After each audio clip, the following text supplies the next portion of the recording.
دا خوست ده. دلته اوس هم هغه توکي او څیزونه چې بیې لوړې وي پیر او پلور یې د افغانیو ترڅنګ پر پردۍ کرنسۍ یعنی کالدارو ترسره کیږي. له هغې جملې څخه د ځمکو، موټرونو، ځانغوزیو، مالونو او نورو لوړ قیمت لرونکو څیزونو یادونه کولی شو.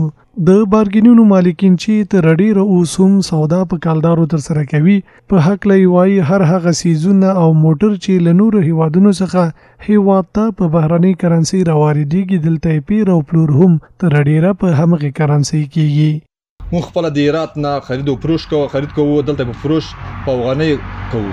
نو دغه د سپین بولدک له لارې چې کوم موټر راځي هغه په کالداره خرڅېږي. دلته موږ خپل کوشش کوو، خپلې هلې ځلې کوو چې د کالدارې په ځای موږ افغانۍ ته ترجیح ورکړو او افغانۍ واړوو. که چېرې پردۍ کرنسۍ موږ دلته راوړو او هغه استفاده کوو نو هلته هغه د خپلې کرنسۍ ارزښت هم مخ په کمېدو ځي. نو ښه دا ده چې خپله کرنسۍ استعمال شي او اکثریت کاروبارونه چې دلته دي اوس هم کېږي په بهرنیو کرنسیو باندې کېږي. دا ډول کله چې دا خبره عامه کېږي موږ په فوق العاده ډول سره لارې بندېږي، افغانۍ ډالر هم بندېږي او موږ افغانۍ استفاده کوو.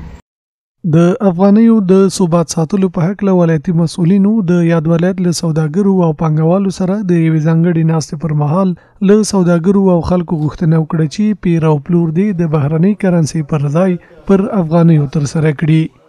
افغانۍ د موږ تاسې اقتصادي هویت ده، دا د افغانانو د اقتصاد شمله ده. افغانۍ د موږ تاسې په مارکیټونو کې ډېره ترویج شوې ده، خو بعضې اصناف اوس هم خپله سوداګري په فردیو اسعارو باندې کوي. په د خپل ولایت کې فردي اسعار بند کړو، د خپل افغانۍ باندې خپل کاروبار روان کړو. نو دا به د موږ تاسې زه فکر کوم چې په هر لحاظ به د موږ تاسې ګټه وي. خوست میشتې هم په هیواد کې د بهرنۍ کرنسۍ استفاده په مطلق ډول بندول غواړي او زیاتوي چې په دې برخه کې د حکومت او سوداګر کوټلې ګامونه پورته کړي. ټول خلک باید افغانۍ وچلوي، پردۍ پیسه ونه چلوي.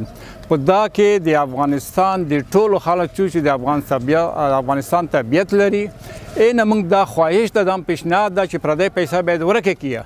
دې په مقابل کې باید جدي کلکه مبارزه وشي چې دې په مقابل کې باید موږ افغانۍ اوس هم په ټوله دنیا کې بهترینه روپۍ ده، که دا خارجي روپۍ ورکه شي دا ارزښت نه راډېروي.